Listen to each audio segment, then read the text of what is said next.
এরই জন্য হাজি যারা তারা ওই জান্নাতের ভিতরে নামাজ পড়েছে। নবী বলেছেন রিয়াজুল জান্নাত, যার জন্য শত শত হাজি যারা তারা বড় আকাঙ্ক্ষিত থাকে যে একবার যদি ঢুকে নামাজ পড়তে পাই আমি ভাগ্য বিশ্বাস করে নেব যে আমি জান্নাতের ভিতরেই নামাজ পড়েছি। মসজিদে নববীর একটি অংশকে নবী মুস্তাফা রিয়াজুল জান্নাত মানে জান্নাতের একটি টুকরা বা অংশ বলেছেন। পার্থিব জগতে নবী মুস্তাফা এই জায়গাটাকে জান্নাতি বাগান বলে দিয়েছেন। তার মানে আমরা সবাই এখন কারোর ব্যক্তিগত জায়গাতে বসে নাই, বরং নবী মুস্তাফার কল মোতাবিক জান্নাতি বাগানের ভিতরেই আমরা বসে আছি।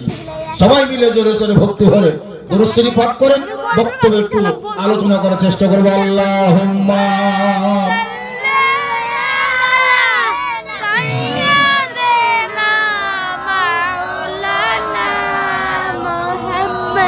ওয়ালা আলে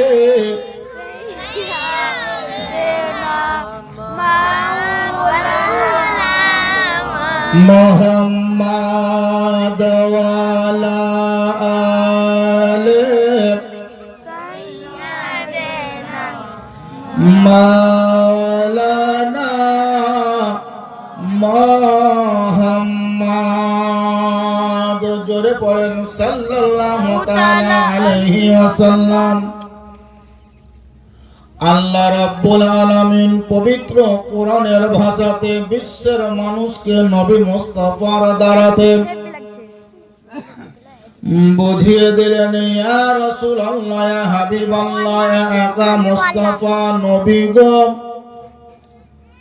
তুমি আমার বান্দা বান্দি, তোমার উম্মত উম্মতিয়াকে বুঝিয়ে দাও বা জানিয়ে দাও।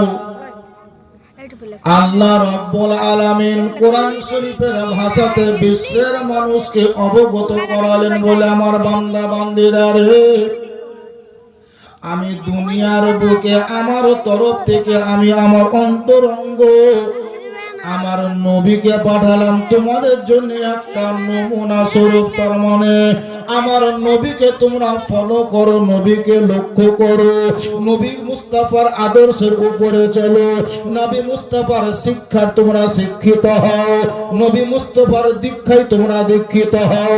মোট কথা তোমাদের জীবনটাকে উন্নত মানে করার জন্য আমার নবী মুস্তাফাকে ফলো করো। আমার নবী যে পথে তোমাদেরকে পথ চলার জন্য বলবে ওই পথেই তোমরা চলো। আমার নবী তোমাদেরকে যেই পথ থেকে নিষেধ করে দেবে ওই পথটা তোমরা বর্জন করে দাও। আমার নবী তোমাদের জন্য নমুনা মানে আমি আল্লাহ কেমন, আমি আল্লাহ কি জিনিস যদি তোমাদেরকে বুঝতে বা জানতে হয়, কোথাও যেতে হবে না, কাউকেও কিছুই বলতে হবে না, শুধুমাত্র তোমরা আমার নবীকে ফলো করো। নবীর আদর্শ দেখো, নবীকে ফলো করো, তোমাদের জীবন ধন্য হয়ে যাবে। ইসলাম কাকে বলে অতি সহজেই বুঝে নেবে।